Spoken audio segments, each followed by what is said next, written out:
Dad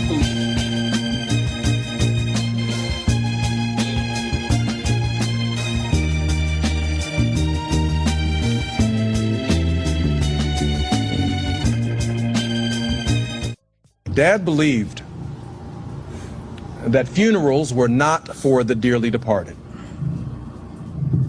He believed funerals were for the living. He believed that they were great gathering meetings. These homegoing services are welcome to all, Democrat, Republican, liberal, and conservative, right wing, left wing, because his life is broad enough to cover the full spectrum of what it means to be an American. We only ask people to come and be respectful in the context of the extraordinary life that he lived. Dad would have wanted us to have a great meeting to discuss our differences, to find ways of moving forward and moving together. And if his life becomes a turning point in our national political discourse, amen. Amen. I can.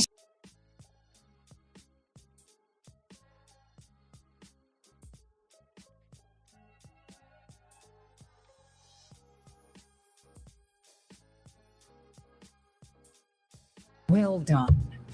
May he rest in peace, but may his spirit live forever, and let us continue the work, everyone. My father was a man of tremendous courage. Indeed, he was the most threatened political presidential candidate in history up to that point in time. And he had to get his Secret Service protection well in advance of the January 1st start date. I think it was either the first or second day that he was running. And he was part of a group of men and women who were willing to die for their beliefs.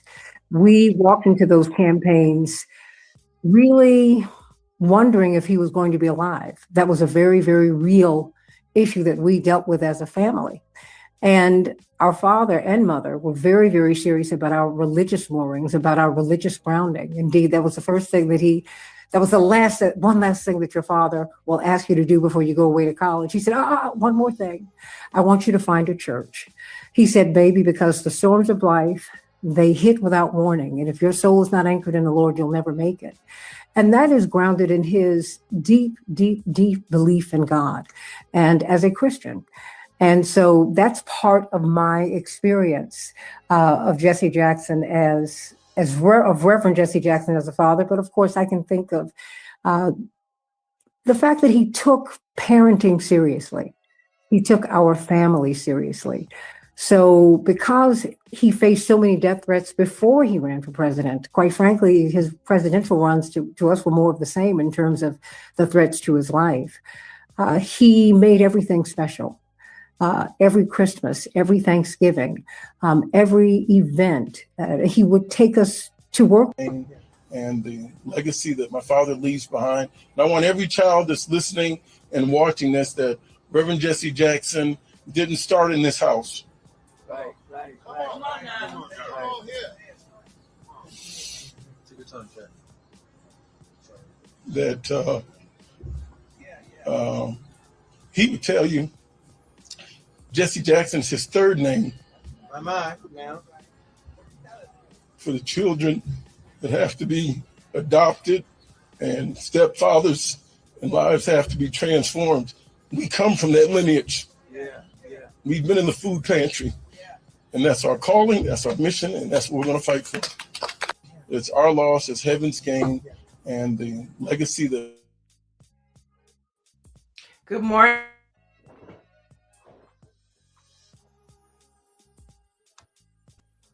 Good morning and welcome to Black Press USA's morning show. This is where we bring you the headlines and the culture. And of course, we are still as a community mourning the loss of Reverend Jesse Jackson. And so this morning we thought we would continue to mix up our flavors.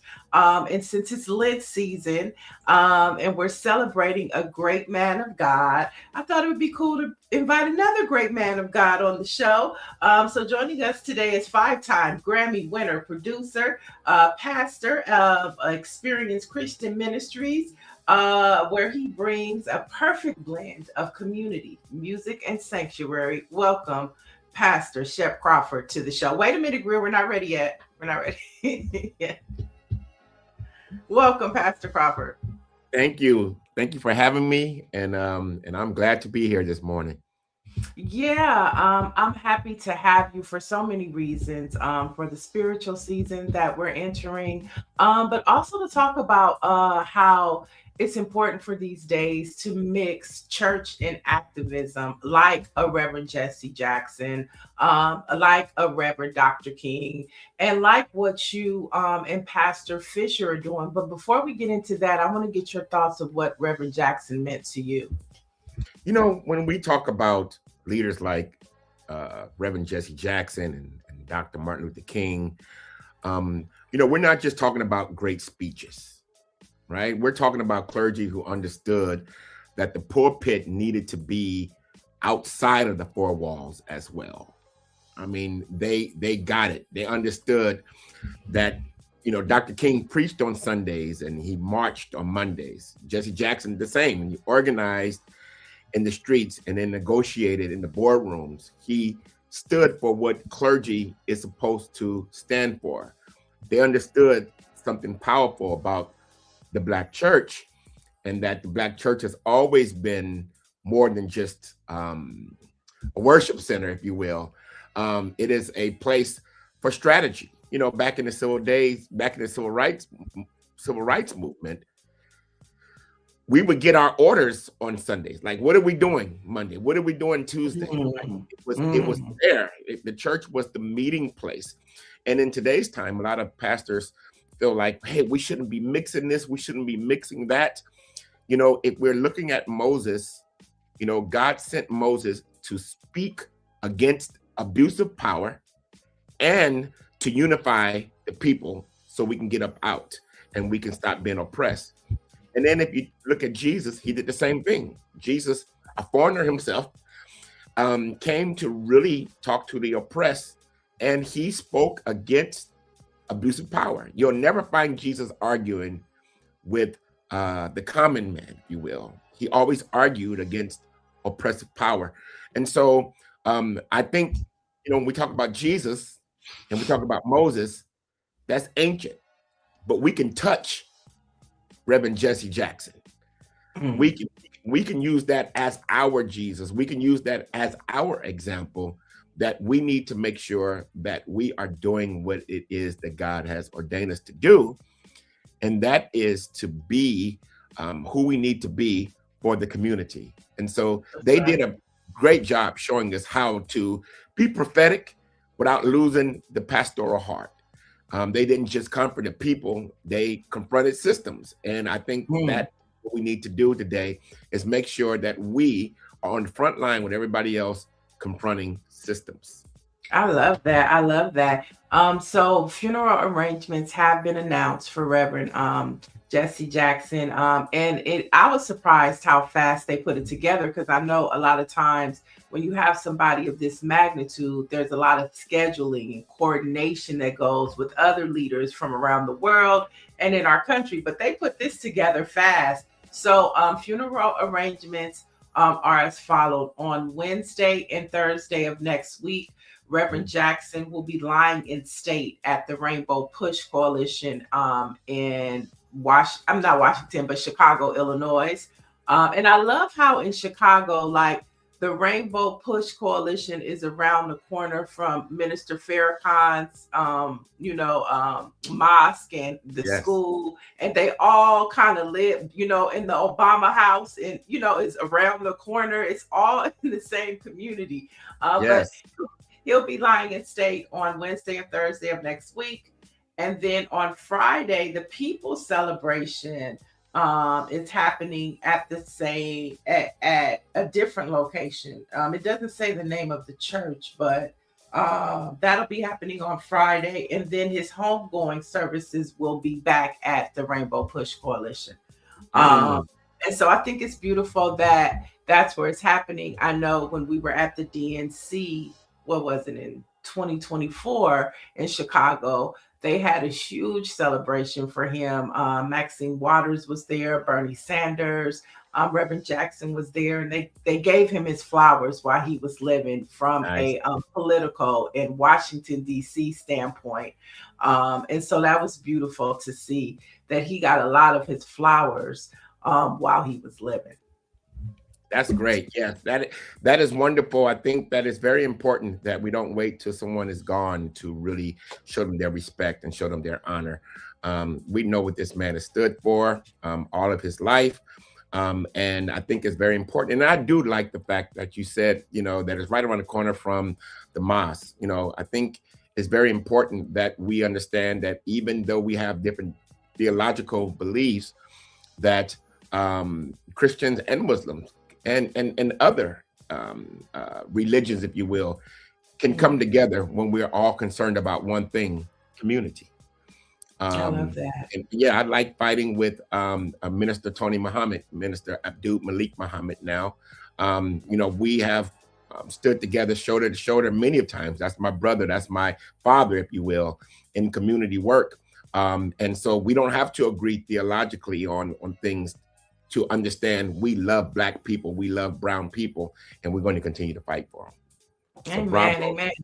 Yeah. And speaking of that, you have formed a partnership with somebody that you've known a long time. And I'm talking about Pastor Michael J.T. Fisher. So let's take a look at this video, and then I'd like for you to share with our viewers what you guys are up to. Let's take a look. Okay.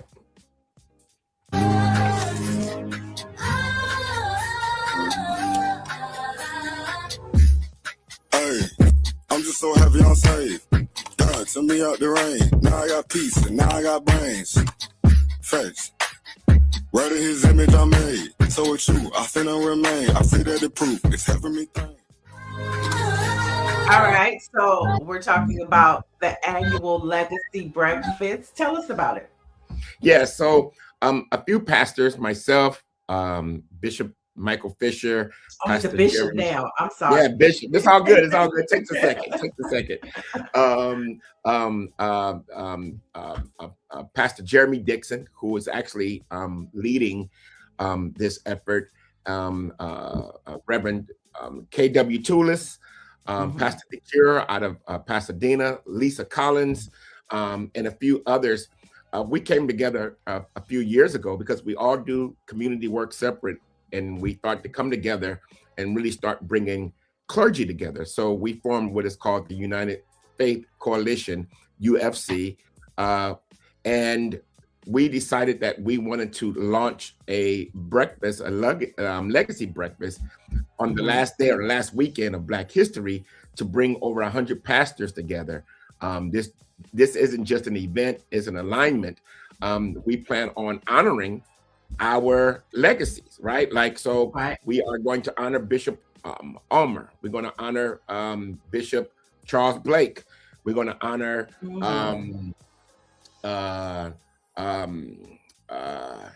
Pastor Dr. Wade, right? And Apostle Bam Crawford. So there's a few people who we love, who have led the way. We want to honor them, but at the same time, unite clergy together so we can really, really get involved in this a civil work as a unit together. We know that voting, we're in the midterms. We know that they're trying to oppress or suppress voting. So we want to make sure that we come together and we stand as one in this fight, just carrying on the legacy of Jesse Jackson. I love that. I love that. And we'll talk a little more about faith, music, and politics a little bit later. But first, we want to jump into our morning pause so we can get the chat involved, because they're over here listening and chatting, saying good morning. And they having comments about the videos we played. Orange G says, don't invite or let Trump attend any of the funeral or memorial services. Now, the Sun said, Orange G, that everybody is welcome to the funeral. Everybody, so we'll see who shows up.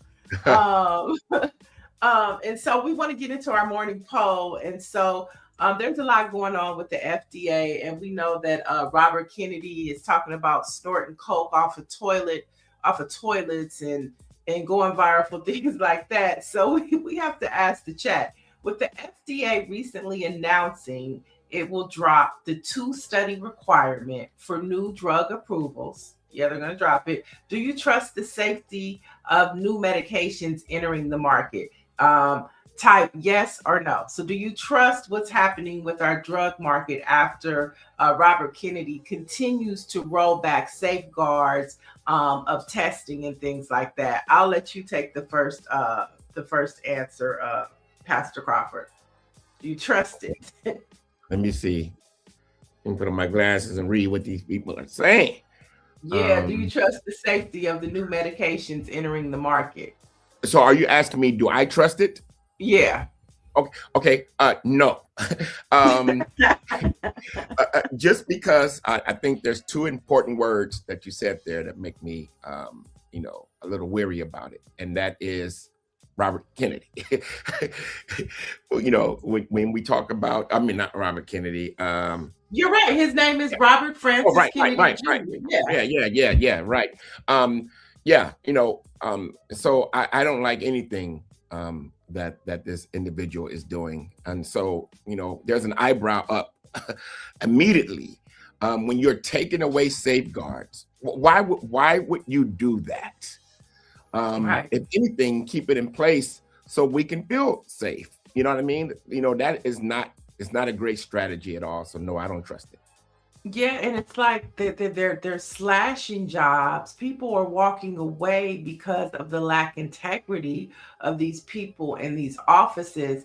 And I don't think people really understand how long it's gonna take to rectify and fix all of the things that the Trump, his clan, and administration are doing in our government. Seen, but most importantly, what's unseen. Yeah, no, that's very important. I think, our grandchildren, great-grandchildren are going to be talking about this, and they are still going to be in a culture that's going to be trying to fix what's going on here. This is very important. It's going to be talked about for decades, and even centuries, if you will. And so there's a lot of work to be done. I think whoever is president right after Donald Trump, it's going to be a difficult job, and we have to be ready to give that person grace, because they're not going to be able to come in and just change everything on day one. But it's a lot of work to do, because he is definitely trying to bring America back to the darkest days that she's ever been in. Right. And it's that technology factor gives a scary unknown situation, especially how we see, the algorithms and people, Black voices being kicked off of social platforms. Yesterday, one of our colleagues at BlackPress talked about how his Twitter account got canceled because he was talking truth to power. We had Mo Kelly on Monday, and he was talking about how his social media got hacked. So it's pretty scary. And I also wanted to point out, you brought up LA Focus and Lisa Collins. Lisa Collins in LA Focus is a member of BlackPress, the NNPA. And so we always talk about how the Black newspapers aren't just about news, but it's news and activism. And I think that's a great example of, Lisa not just being the church bulletin, but actually somebody that is in the community partnering with community-minded churches. So I just wanted to give a shout out to Lisa Collins for that. Yes. That's the homegirl. Right. So we have some answers to our poll, and our poll question again is basically, do you trust the FDA and approvals that they're doing? So David Youngblood says, nope, I absolutely do not trust this administration, but I do trust science. Orange G says no. And when was the last time anyone trusted a man who sniffs cocaine off of toilet seats? I think it's a great point. Michelle Madison says RFK has gone madder. I don't trust anything under this administration and him leading the CDC. Dr. Mellon says many researchers have lost their jobs and funding because of these policies. And I think that's the critical piece, with the you said, being gone away. And John Hopkins, all of these agencies that do cancer research. What about sickle cell research that impacts Black people the most? All of these studies are impacted. Hospitals funding research is impacted. And just those are things that people are just scrolling, Pastor Crawford, and they're not thinking about. Yeah. It's like this administration told everybody, go to your departments and figure out a way to hurt Black and brown people. You know what I mean? And of course they want to please, their boss, and feed his ego. So, they come in like, we can do this, we can slash this, we can take down this, or we can, you know what I mean? And at the end of the day, it is really something that we're in this time. And so I think that we have to keep pushing. We have to know that if they're fighting us, if they're taking down our accounts or trying to mute us, then we must be saying something that is a threat to their efforts. And so we got to look at it's the baby count. It's the baby count. Yeah, that's what it is. It's that baby count. They're no longer the majority. But let's head to Philadelphia, where a judge, we have been talking about this story in Philadelphia, where the Trump administration just went in and took 9 slave stories out of the what's his name, George Washington's house. So a judge on Monday ordered that the Trump administration reinstall the exhibit about the slavery at the president's house in Philadelphia. Just put it all back, okay? Just put it back. That's what the judge said. So in the ruling issued on Monday, the judge ordered the defendants, who of course is Donald Trump's Secretary of Interior and the Department of National Parks and Services. He ordered them all to restore the site to the way it was on January 21st, the day before the signage was removed. Now, those were 9 Black lives. When we say Black Lives Matter, that's what we're talking about. Exactly. That's what we're talking about. I don't care if it was 1865, 1701, Black Lives Matter. And those 9 lives, their stories deserve to be told. Exactly, especially when you're talking about, the supposed to be father of this nation. I mean, when we went to school, we were doing reports about George Washington, and we had no clue. We were not taught at all in school that this man had slaves, had and beat slaves. Right. And this isn't about attacking white Americans. I think it's safe to say that there's a good portion of white Americans that are good people and have stood with us in justice, whether it was the civil rights movement or the George Floyd or abolitionists during slavery. It was some white abolitionists that hid us in the basement. So it's always good to have a white ally. Yes, but this is about white supremacy, right? This is about white supremacy and confronting that. And that seems to get uncomfortable whenever the full truth about slavery is being told. We can't heal the wounds of America and hide it behind the flag. They are trying their best to strip our history, to act like America hasn't done anything wrong. No, you have to address it. You have to repent from what you've done to us, what you continue to do to us, and literally start having conversations on how you can attempt to make up for all of the decades, all of the centuries of abuse. And so I'm glad the judge said, put it back, put it back, because like I said, the schools didn't teach us. And so any institution or any place that can teach us what really happened, I think it's important that it stays visible. Destined Forever 2 Live says, I wonder about the condition of the monuments and signage. And of course, we learned As they were going through this legal situation, the judge did identify that some of it was damaged, but they couldn't identify if it was damaged there or in the process of them taking it down. But nevertheless, she did demand that they store it with safety and proper care. And then now we see a week later, she said, no, as a matter of fact, put it back immediately. Yes. That's Yes. what she said, put it back.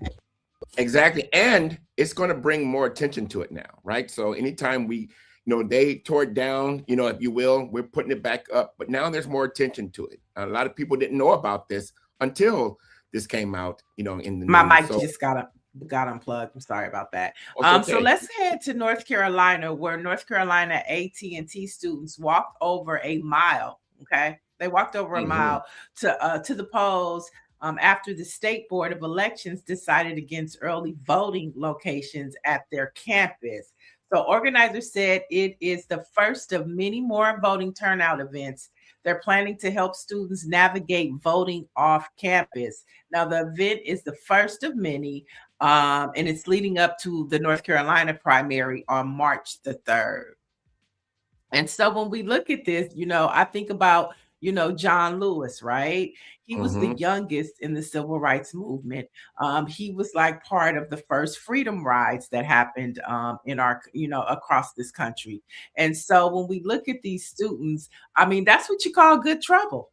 Yes, exactly. And like I said, we're talking about great examples. Can you hear me? Yeah, I can hear you. Can you hear me? I can't hear anything. Hello? Can you hear me? Yes. Can you hear me? I can't hear you. You can't hear me? I'm sorry. No problem. I can't hear anybody. Let me just make sure that my mic is on. Yeah, my mic is on. Can you hear me?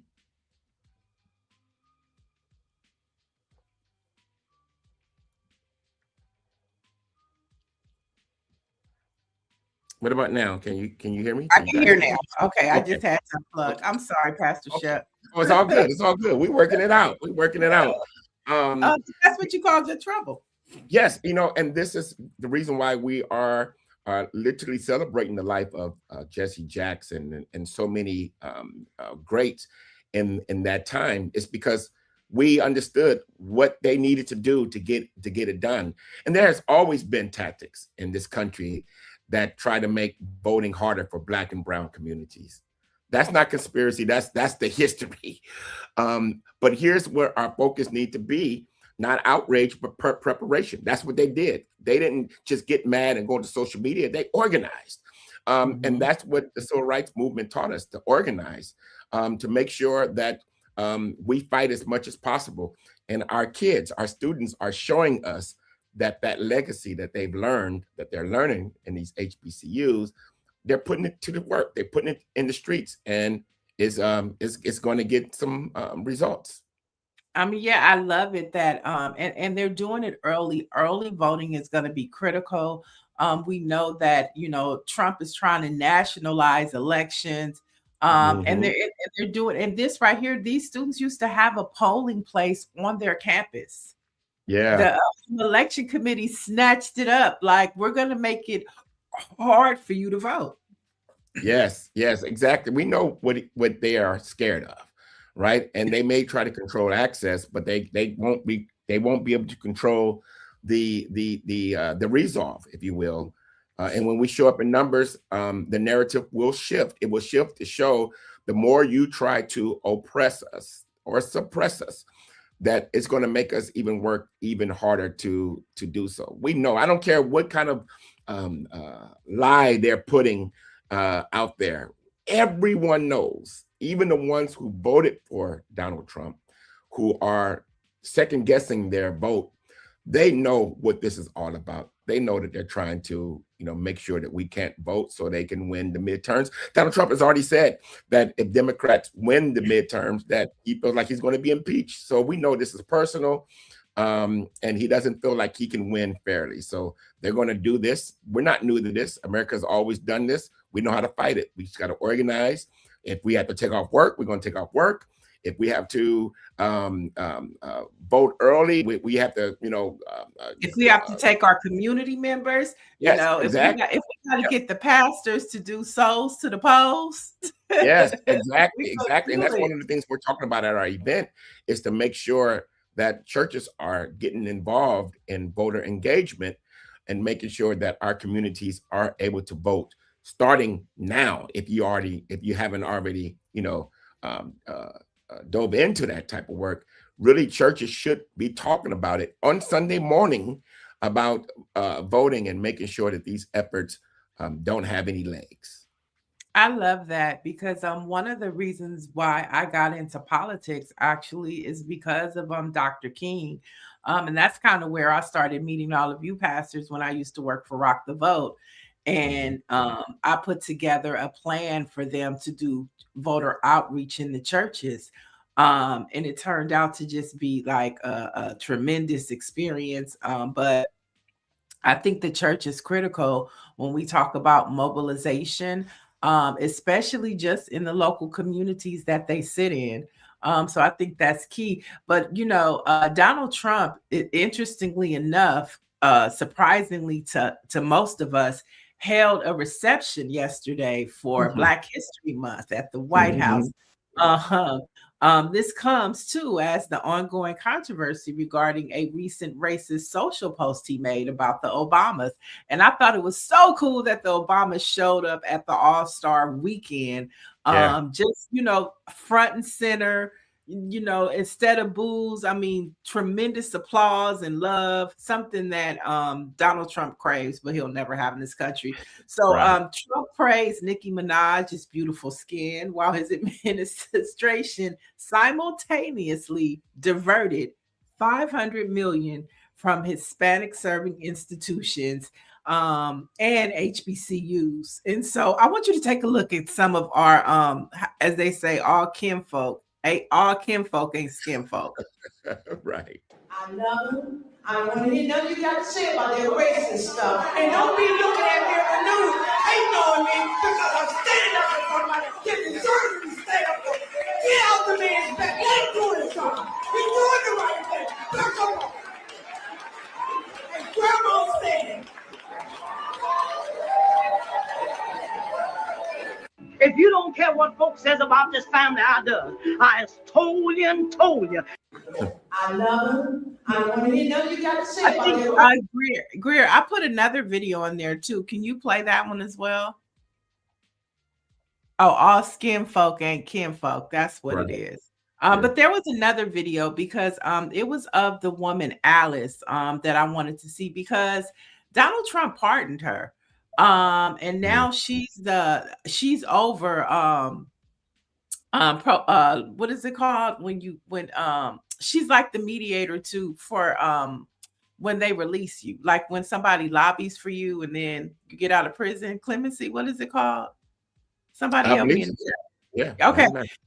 So I mean, if Donald Trump said that he was going to pardon one of your loved ones, I mean, would you take it? That's the question for the chat. Pardons. Thank you, David Youngblood. I couldn't think about it. Pardons. So if she's over pardons from Donald Trump, but he was in prison for 20 years.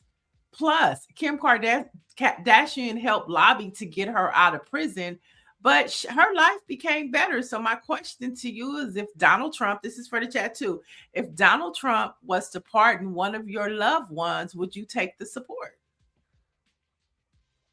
That's a good question. I think for me, I've thought about this before. I think that if it was me, I don't know if I would take the pardon, but if it was my loved ones, I think that I would take the support. However, it wouldn't cause support for him. I'm not showing up to no events. I'm not doing any of that. The Bible says that he'll make your enemies your footstool. So my enemy just let me, just let me out. But I think, he's doing so to make sure that he can continue to make us a token of his efforts to try to show us that he loved Black people. So I'm not mad at the folks that say that they wouldn't take it, and I'm not mad at the folks that say that they would take it. It's what you do after you take it. Right. I mean, I think that for my loved one, I definitely would take it, but it doesn't mean that I have to play. And maybe I'm foolish to say that. But I know for sure my loved one would take it. Yeah, right, You know what I'm saying? It wouldn't be my call, but I know for sure my loved one would be like, I don't care what you talking about. I'm getting ready to get up out of here. Right. I mean, and that's just the reality of it. Yeah. Yeah. Yeah. No conditions, no anything. We're don't tell me if we get out, you have to come to the White House and you have to do this and you have to take. No, you're letting me out because you believe I should be out. And that's it. So right. And I love that, I mean, I love our chat because we're realists. You know what I'm saying? Young blood said, I would absolutely take a pardon. And then that my life to exposing his racism and grifting. Dr. Marilyn said, I would take it, but I'm not supporting Trump. I mean, why wouldn't you? Okay, because Donald Trump will do a good thing and then do 20 bad things. Okay. We know it. Yep. So, but it's never for good intent. It's always something behind it. But I'm glad that let us know, Chad. Would you take the pardon from the Trump administration? Right. Let's go to this next story. I put this next story because we definitely it's about faith. It's about a pastor and his questionable activity. I'm gonna let the Shade Room's Justin Carter break the story down. Let's take a look at this. Greater intimacy here. Has the internet outraged? A teenage family member living in his house showed up to school with cuts and bruises. I was arrested. But it was what he made the boy do on Facebook Live that now has people calling CPS. I'm guilty of loving him. Pastor T.D. McNutt is his name. He's leader of Transformation Empowerment Worship Center in West Palm Beach, Florida. It started back in December when he was arrested for abusing a 16-year-old boy that has been living in his house for years, somebody he calls a son. But it got odd last week when the pastor set up a camera and started talking on Facebook Live. He reported me for child abuse. Glory to God's name. Well, it said child abuse with little marks and no damage to the body or something like that. Glory to God's name. But that's what he said. He spun this thing way out of proportion and did a whole bunch of damage. It's been reported, though, that the charges never stuck over the boy declining to testify. We're not identifying the boy because he's a minor and subject of a further investigation. But this one right here, he has lied, manipulated, turned situations into horrific circumstances. That young man did not come tell y'all that something happened to him just to be talking. Remember that pastor's face, because I promise you, this is not going to be the end of this little boy's story. Thank you for still having a godly character. So I apologize that our son took you through this. I apologize. The Shade Room has confirmed that McNutt has been reported to the Florida Department of Children and Family Services again after that Facebook Live surfaced. It also has been reported that within the last 48 hours, the boy was removed from McNutt's care, but we haven't been able to substantiate that just yet. All right. So, I mean, there's a lot to unpack there, but that video went viral. They showed the video last week. You were able to see the little boy, unfortunately, but he looked like somebody help me. Yes. I want to get you a take from that, Pastor Crawford. Yes, my God. Listen, I saw the full clip, and one of the things that we learn is that when you carry the title of pastor, you're not just holding the microphone, you're holding the people's trust. Especially children's trust, because so when abuse allegations involve a child particularly, your focus shouldn't be on trying to control the narrative, right? It should really be on protecting, the person as well. And no one, I don't believe, can look at this video and feel like, oh, okay, all right, the boy is safe. Okay, good. Okay, now I feel much better. No, that little boy, I kept looking at him, and the straight face, the look on his face, of which is pretty much saying help. you Help. know, yes, it was pretty much saying help. Now, I don't want to judge. I don't know all the particulars, but here's one thing The I girl know. next to him too. The girl sitting next to him. She looked like we didn't ask to be in this video. Right. And at the end of the day, don't get on there and start really bashing this young man. You know what I mean? Like, you said we're doing this because we want to teach him teach him how to be responsible for his actions. And in the 16-minute video, he didn't start speaking until the intent, until the 10-minute mark, because you kept talking about how bad he is and he lies and different things of that sort. But so why did you adopt him or act his father, if he can be a part of your family? So I didn't like that. It hurt my heart as well. And I believe somebody said that it's not over. We're going to hear more about this. Yeah, it hurt my heart too, because to know that, it's a headline for us to be like, oh, that's so sad, but that little boy has to live with that. Yeah. And so that's it's heartbreaking. The chat is chiming in. Debbie Youngblood said, if the boy had bruises, we need to investigate. Dr. Marilyn says, picking up random boys. Mike V says, a real life get out situation. And that's wild. Go ahead, Greer.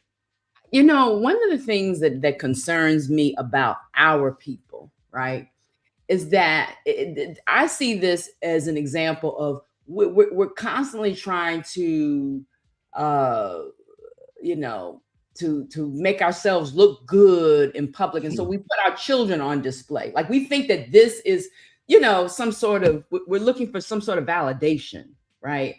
Mm-hmm. Too often, and I'm sure because I'm Black and because of the things that I've generally watch on social media, I'm going to see mostly Black stuff. But I wonder how often other cultures put their children on display in this way when they're trying to discipline and show, well, I'm a good parent, or I'm this, in the same way that they strutted a year or two ago, when they strut that young lady out at a church in Virginia.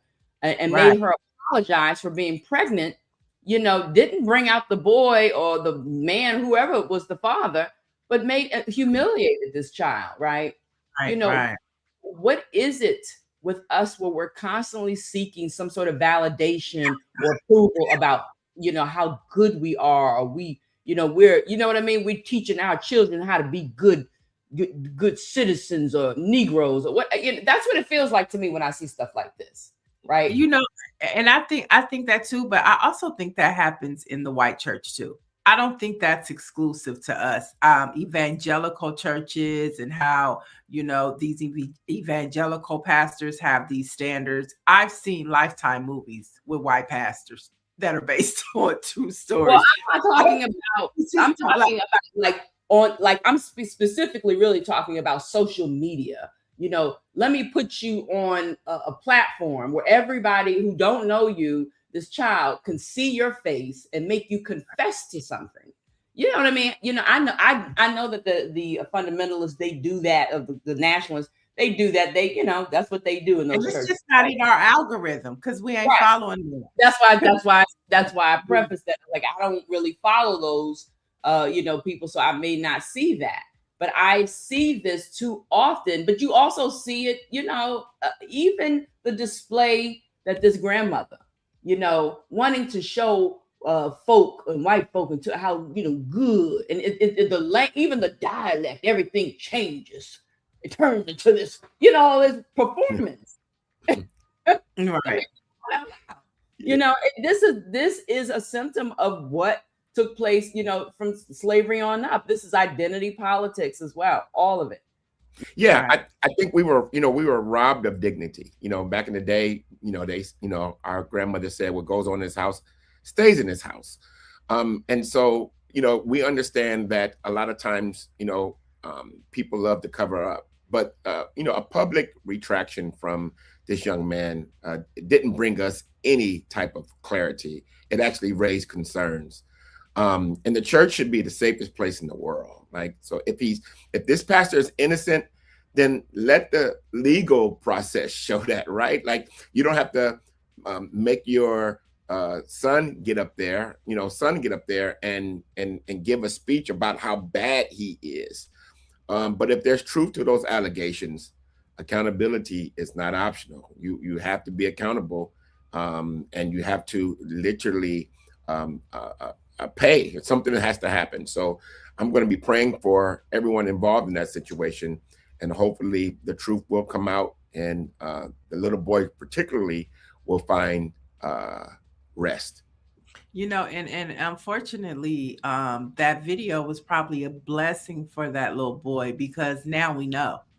Yeah. If Pastor McNutt would have just kept his mouth closed, his little secret might have stayed in the closet. That's how God works sometimes. Because now we looking at you, Pastor McNutt, with your dumb self. But we have a comment from Right Wise 1208. They're saying that little boy was me growing up in the 80s, 90s, moving every 2 years with different family members. What I went through, no one believed my story. There was no internet. I guess I got through it. I mean, that's heartbreaking. I guess. I mean, not to know if you got through it or not. I guess I got through it. That's deep.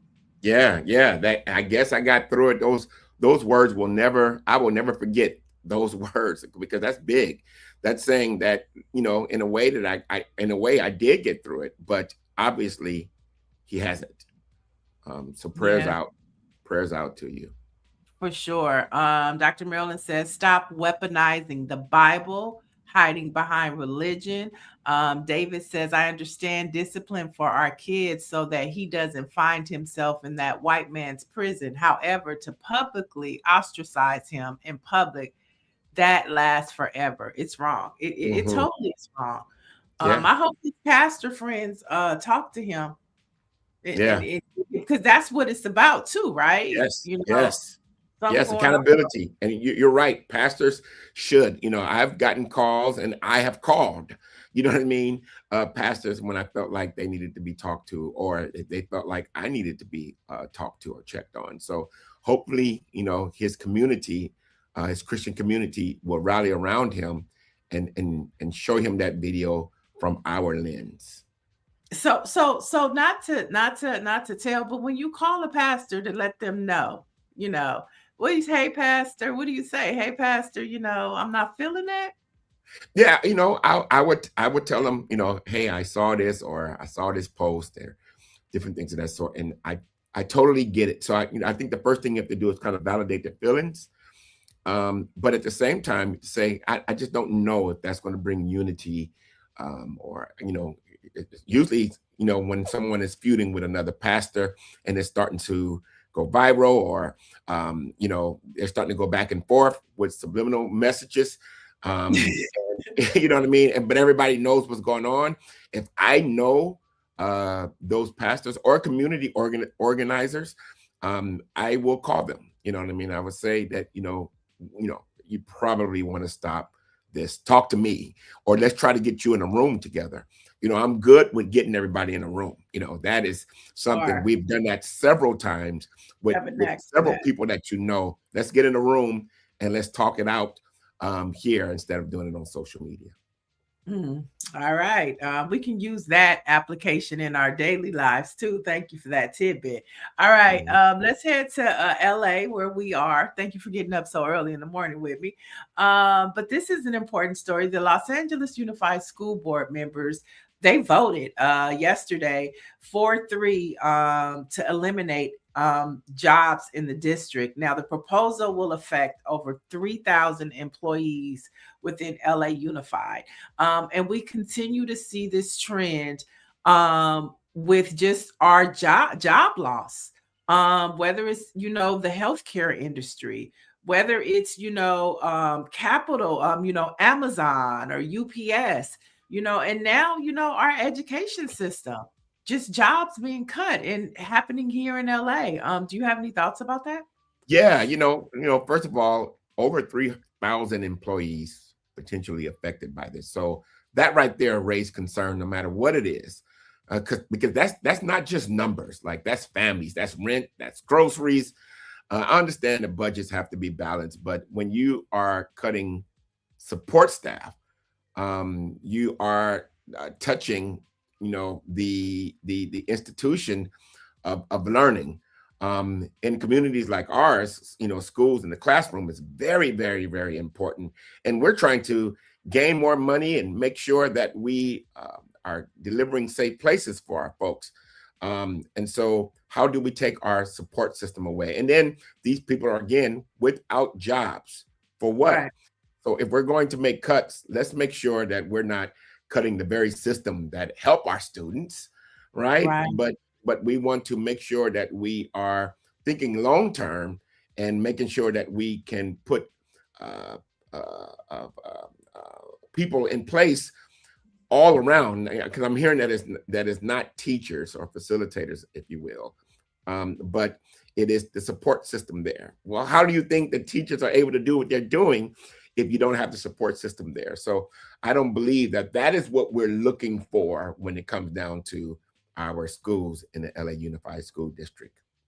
But when you hear teachers, you brought up a good point that they're taking away their support system. Teachers are already funding their classrooms.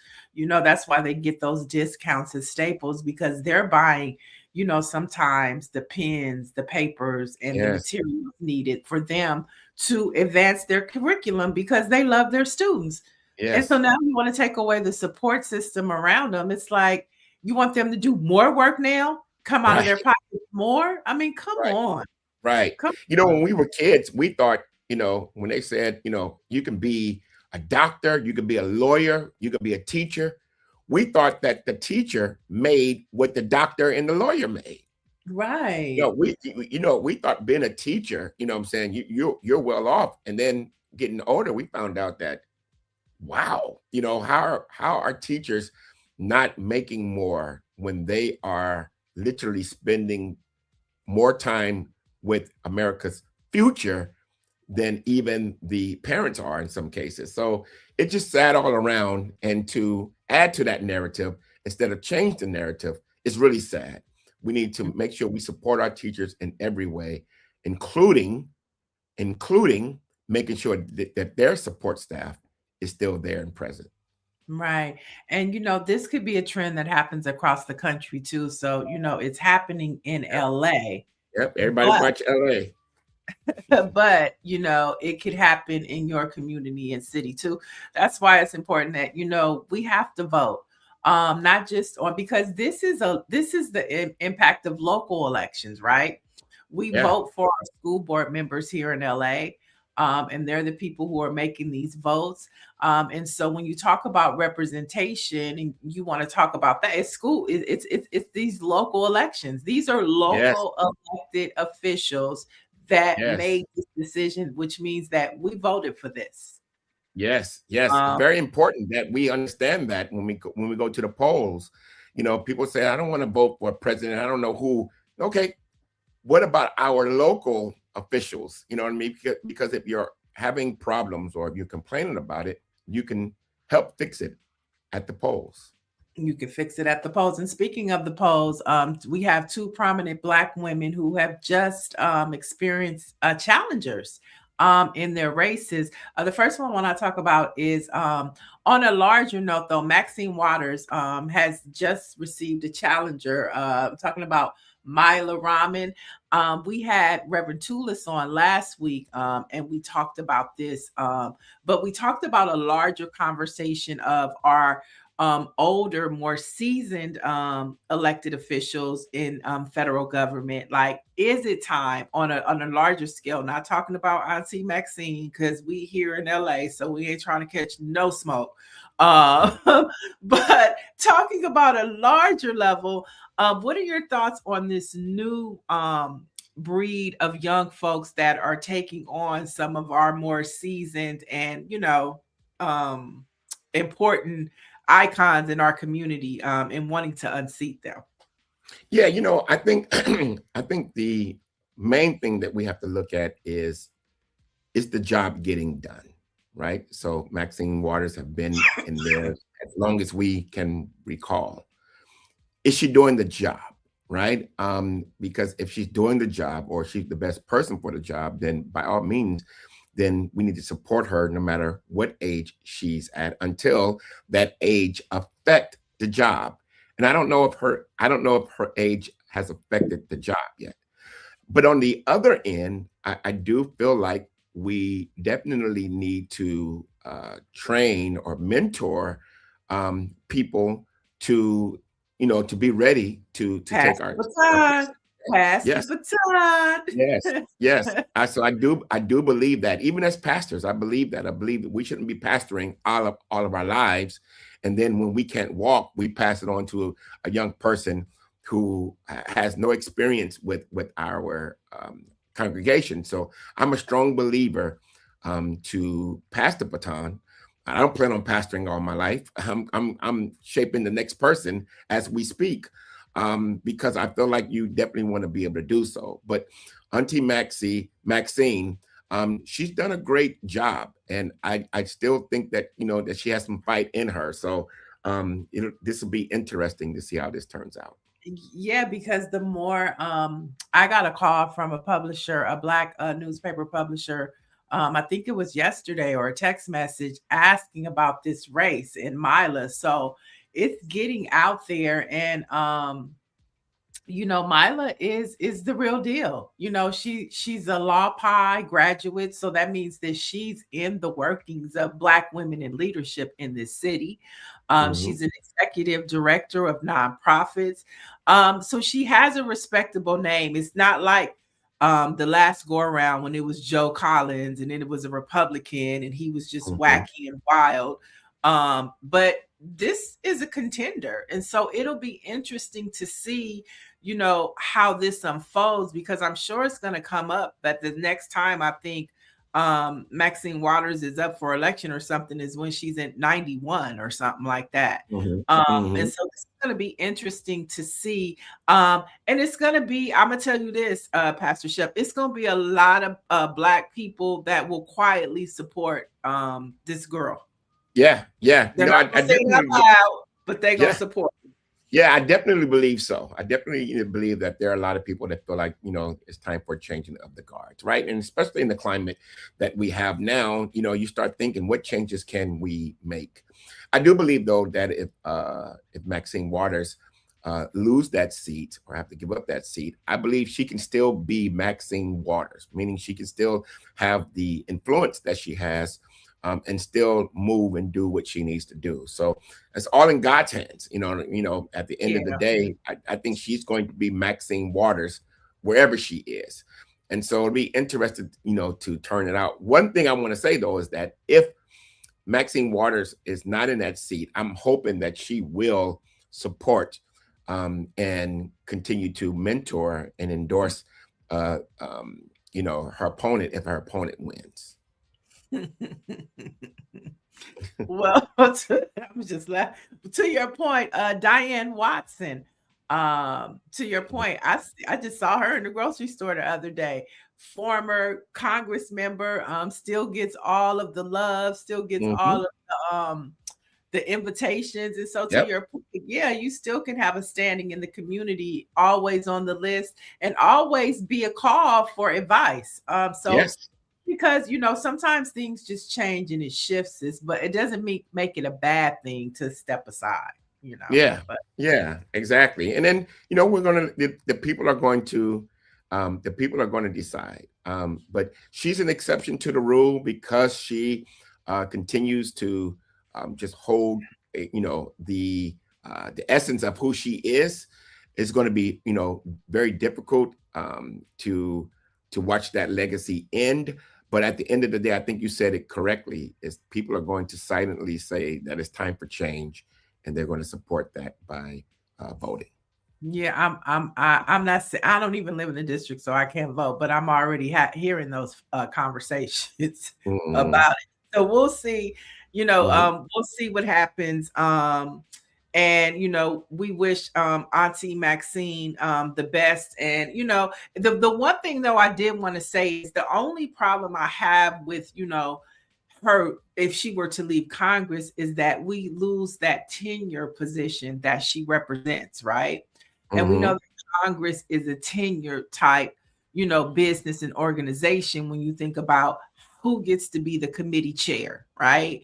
And that comes with your tenure and how long you've been there. And we just saw last year, Jasmine Crockett tried to change that and it didn't happen. No, she didn't get any votes, you know what I'm saying? So that's the only concern I have. If we just get rid of all of our seasoned Congress members, then we're not going to have any power when it comes to these committee hearings, when it comes to education, when it comes to technology, when it comes to finances. You know, if Democrats take over the House, then she becomes the chair of the Finance Committee again. Right. You know, right. how important or valuable is that to us to have somebody with that experience? So that's the only downside to losing somebody of her stature in Congress. Yeah, I appreciate you sharing that with with the listeners in the community, because take that into consideration. You know, even if you want to change it in the guards, take into consideration that that there are some pros and cons to it as well.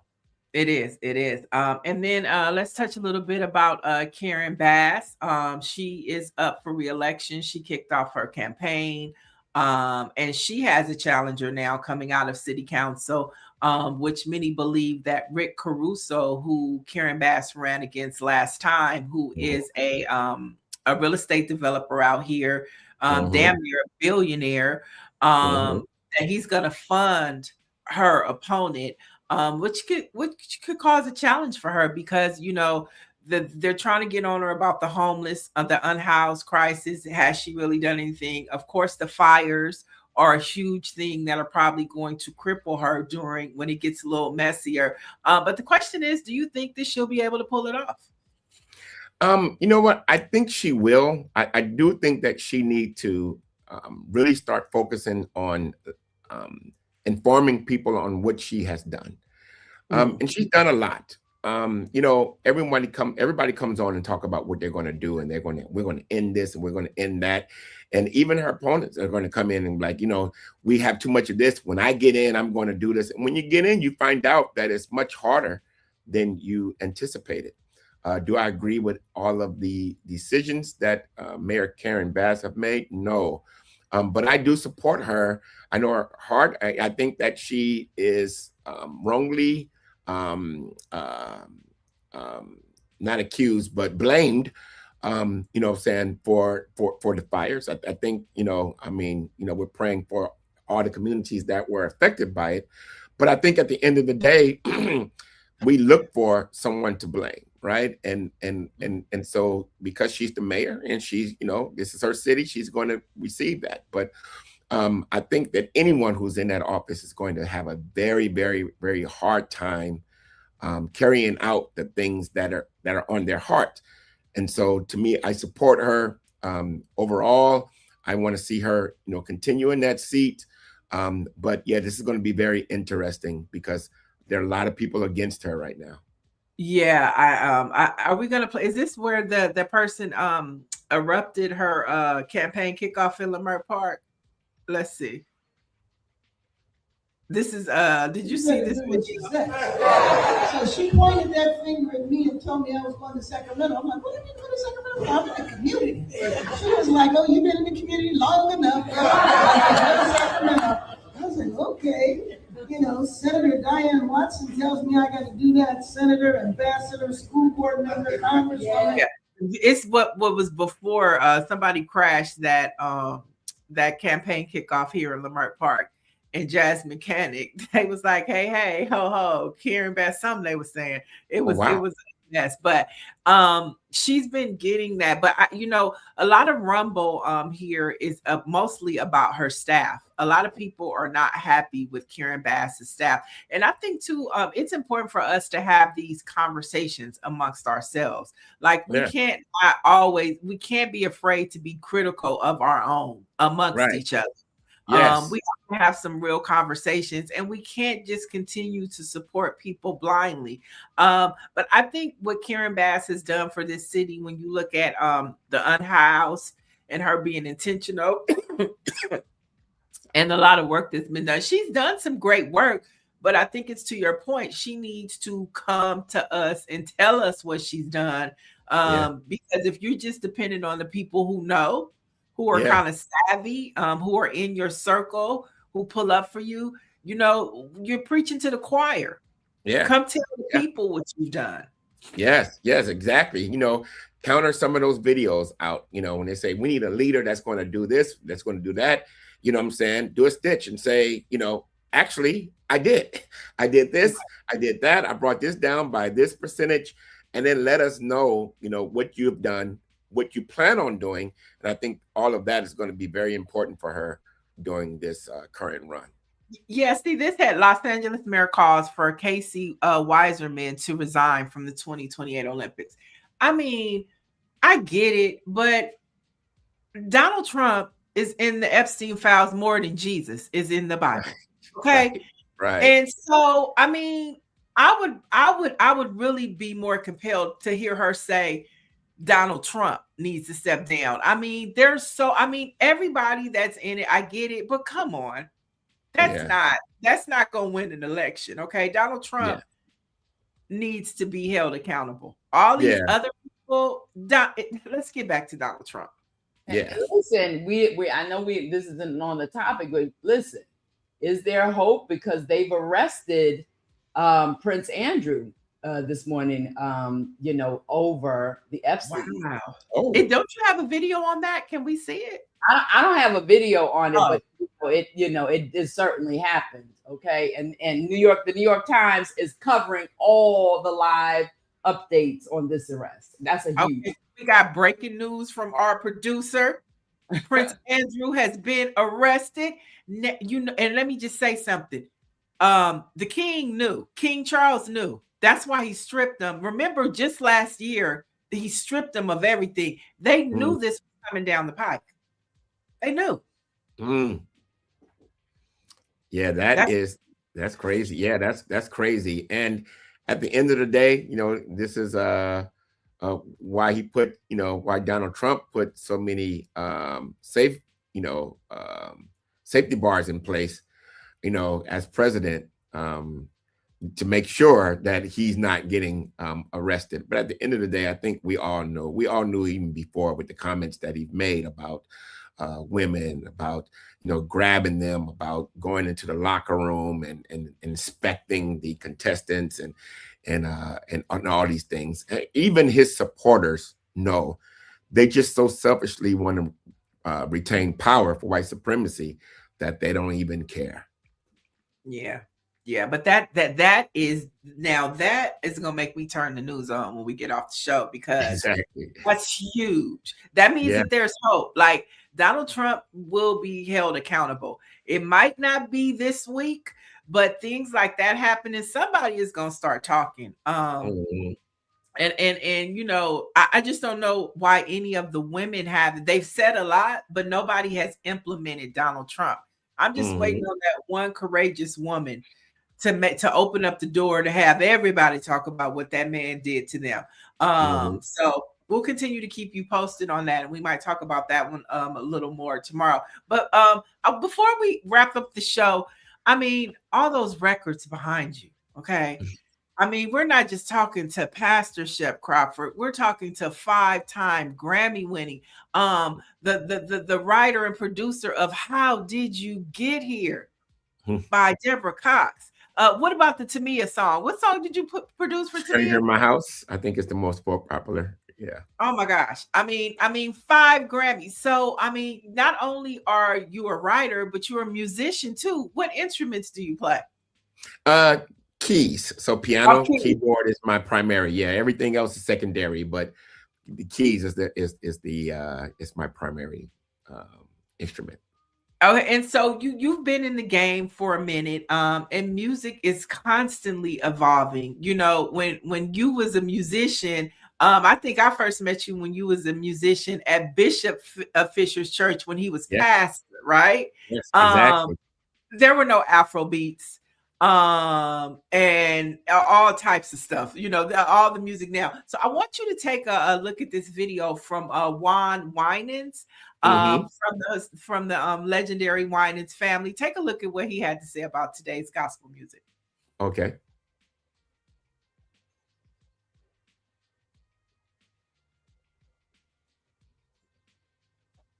Greer, you got us? It's in the link. It's in the script. Did we lose Greer? Maybe so.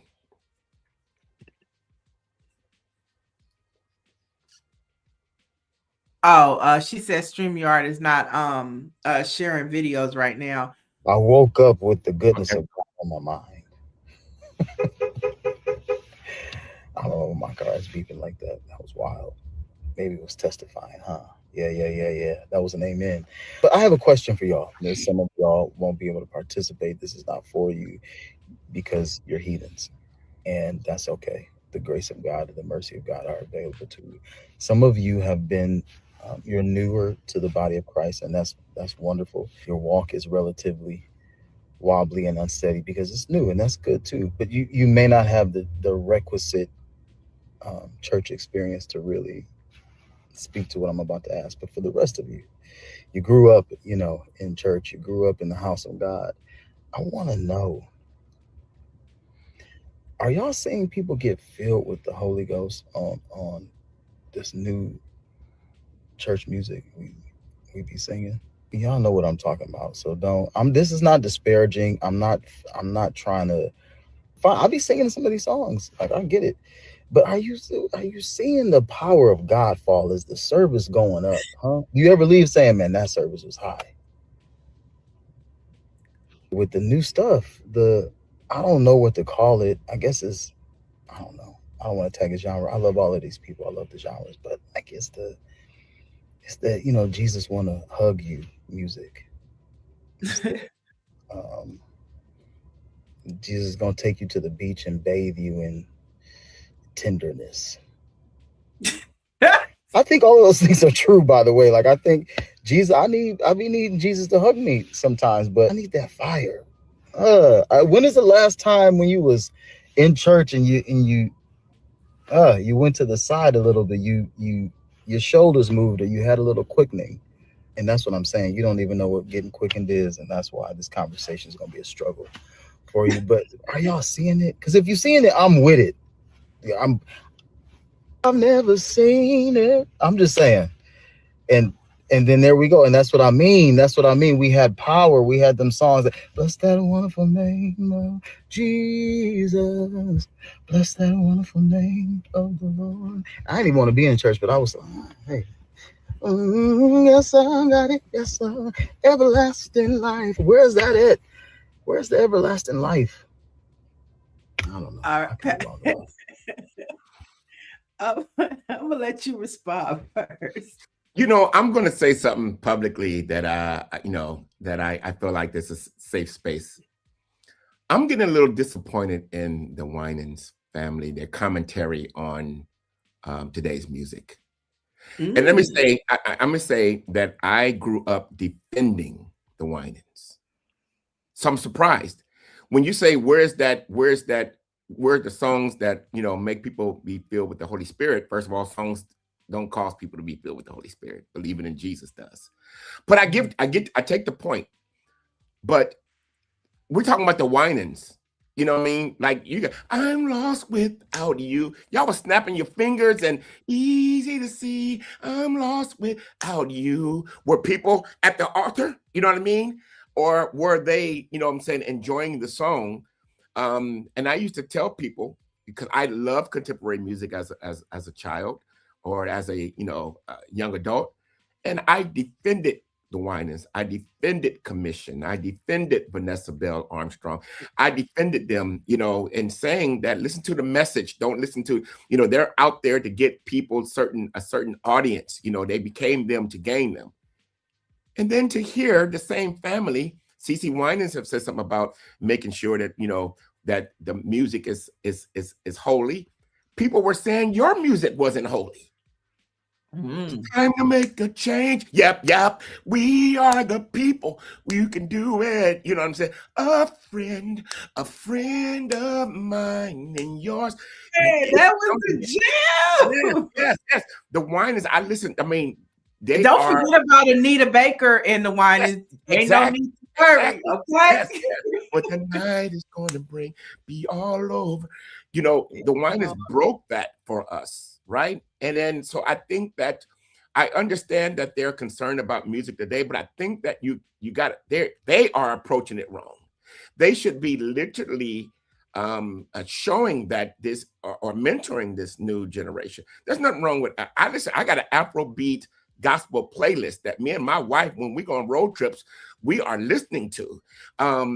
We don't want to hear tamarines all the time. We don't want to hear choirs all the time. We want to hear music in today's time. Marvin Winans said something a long time ago on Oprah Winfrey. He said, "It's not what you play, it's what you say." So if the word, no matter how it's been delivered, is, for, that, a specific group of people, let them do it. Particularly the Winans family. Like, remember all the stones that were thrown at you, and then you get older and you start throwing stones.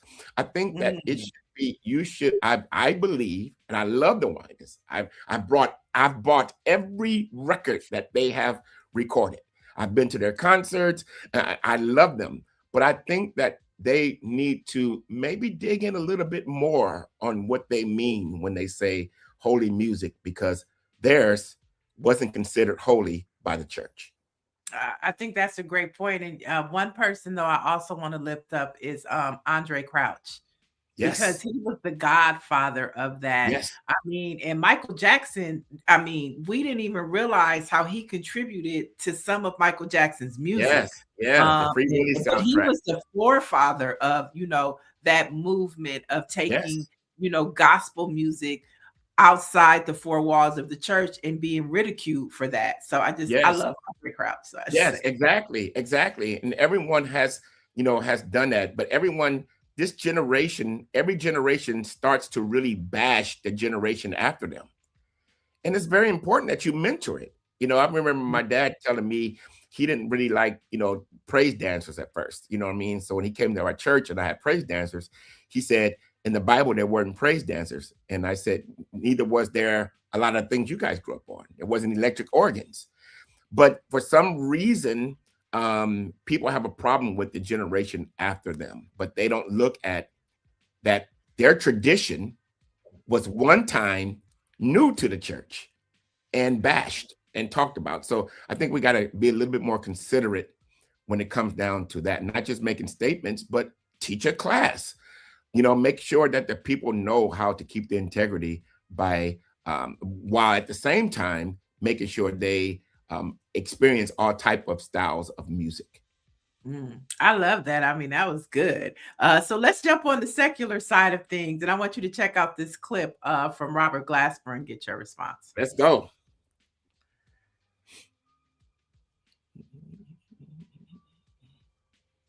I think there is a little delay.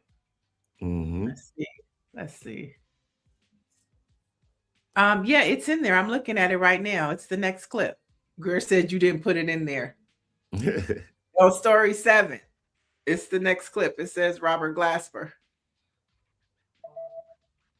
Oh, okay. So Robert Glasper, she said it's the wrong one. Robert Glasper was talking about runs and how he's tired of everybody doing all of these runs. Just sing your note. And like all these musicians just going off, just play your part. What do you think of this new era of, the runs and the ons and people just not singing? I think runs have been a part of particularly gospel music for a long time, and then in R&B music as well too, because most of those artists have come from the church. But I'm a stickler about making sure you know where to put the runs. If I'm on social media and somebody starts off a song with a run, I flip. I won't even listen to it. You know what I'm saying? If they start off any, if it's Amazing Grace, it's supposed to go amazing. And if they come in like flip, I don't want to hear it. You know what I'm saying? Because you're supposed to phrase those things. Like, so it's A, B, C, D. A, sing the song the way it's supposed to be sung. You get to the second verse, you can flex a little. You get to the vamp, you can flex a little bit more.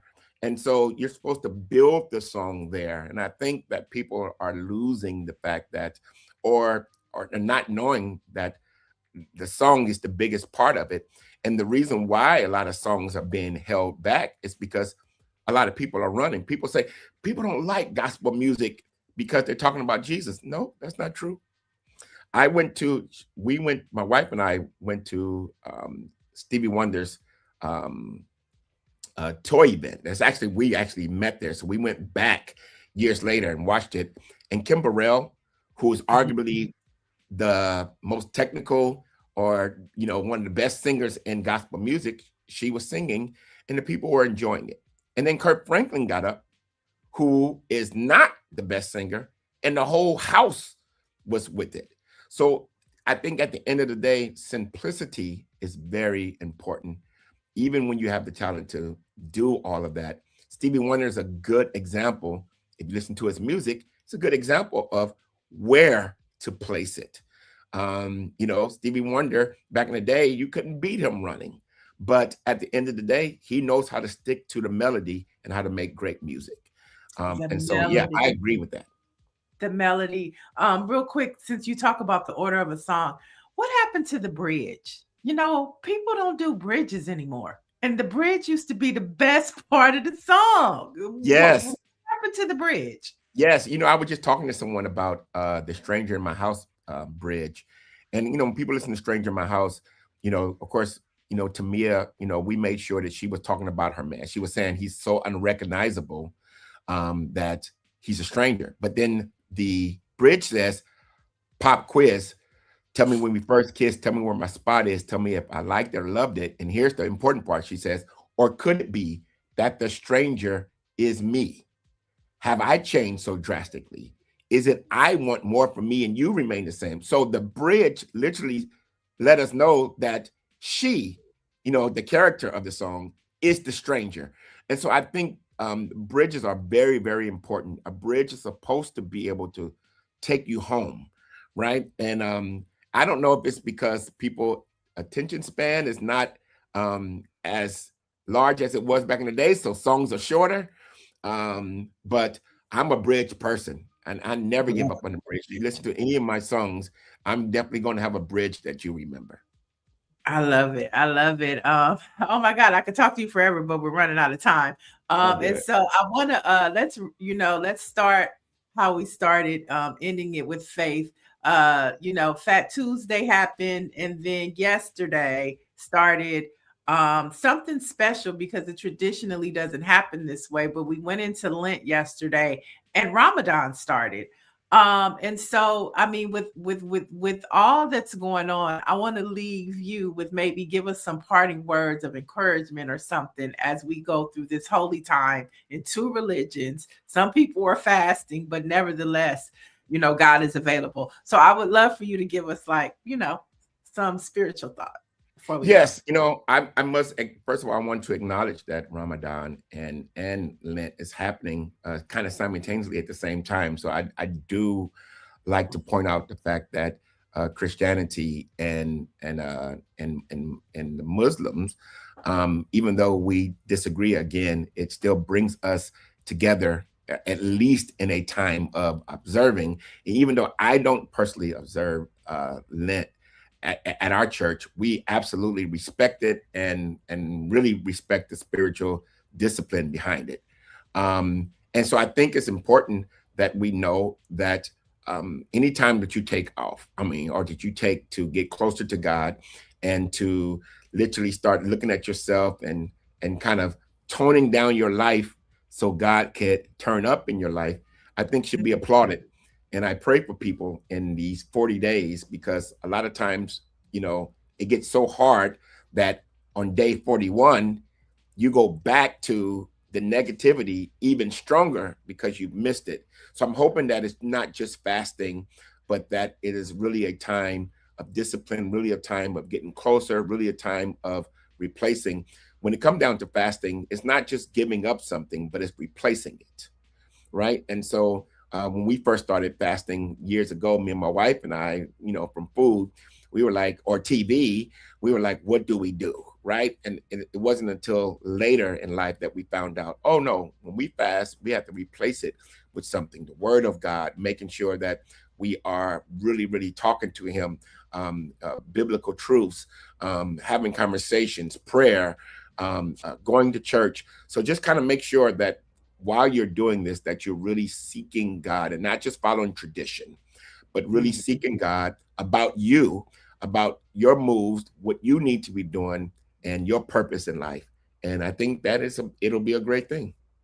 I love that so much. And thank you so much for joining us this morning. And just that, like, I think that you represent such a balance when people have their faith walk. You know, it's like, you know, we can love God and we can love life too and have a good, fun life. And we can make a Grammy Award winning secular record and a gospel one. And God is pleased with it all. So thank you so much. I would love to have you back in the near future as you continue to mix faith and activism.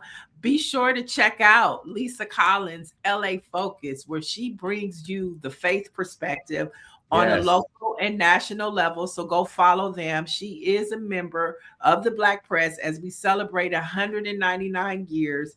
The Black church is instrumental in that conversation, and Lisa Collins has that covered. Okay. Yes. And then for the latest in Black news, you want to head over to blackpressusa.com for the latest in Black news. We'll be back tomorrow. Nakima Levy from Minneapolis is going to ride co-pilot with me tomorrow. So we're going to get an update on the Target boycott. We're going to find out what's happening with Minneapolis, with her court case, and we're going to dive into some headlines. So tell a friend to like and subscribe, support the Black Press, and we'll talk to you tomorrow.